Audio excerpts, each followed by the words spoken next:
对于地球这颗天体而言，崩坏是一种久已存在的灾害，腐蚀生灵，催生瘟疫，改写气候。它的形式多变，难以被一一列举。而那名为中焉之茧的源头，更会通过封禁于自身的时间全能，重置一切。从未有人能够改写这样的结局，直到那个对现在的人类来说已经是前文明的时代。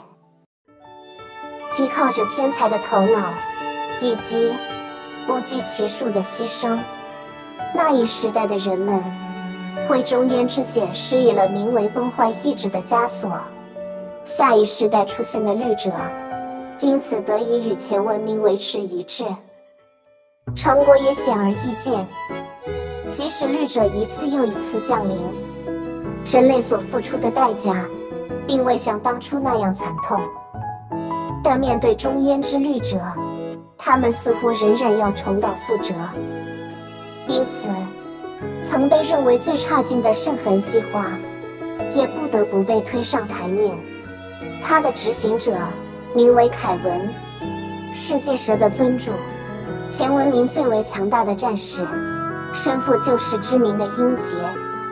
他不遗余力地推行着圣痕计划，并且通过另一个我的牺牲，攫取了原本属于中焉之茧的全能。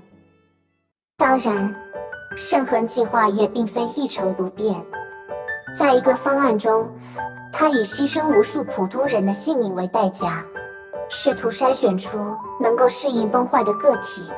相关实验曾在天穹时进行，但被提安娜·卡斯拉纳所阻止。而现在最终被完成的圣痕计划，是通过转录让人类从现实中消失，呈现于梦境。原本作为圣痕的理型，则作为全新的物种，代替人类开拓文明。的确是最差劲的计划。而另一方面，火种计划，严格来说，它甚至从未有过具体的内容。按照梅博士的说法，它所依赖的只有坚定的梦想和不变的真我。倘若加以实现，它将带来对人类而言最美好的结局。我难以理解，但我会尊重，因为即使以概率而言希望渺茫，但我们的确见证过类似的奇迹。如同那位无暇之人，在如今的时代里，同样诞生了拥有人性可能的律者，始源的后人，人之律者。布罗尼亚扎伊切克经由羽化，成为了完全的理智律者，拥有了足以创造未来的全能。雷电牙医，他以自己的意志重新触及了始源的所在，并决定自己在终点所能得到的一切。而提安娜·卡斯兰娜作为此时代的奇迹，也将用自己的双手扭转命运的走向。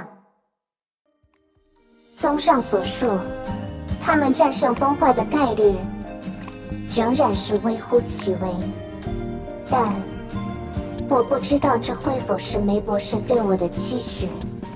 无论理性如何对我加以反驳，我仍然愿意相信他们的未来。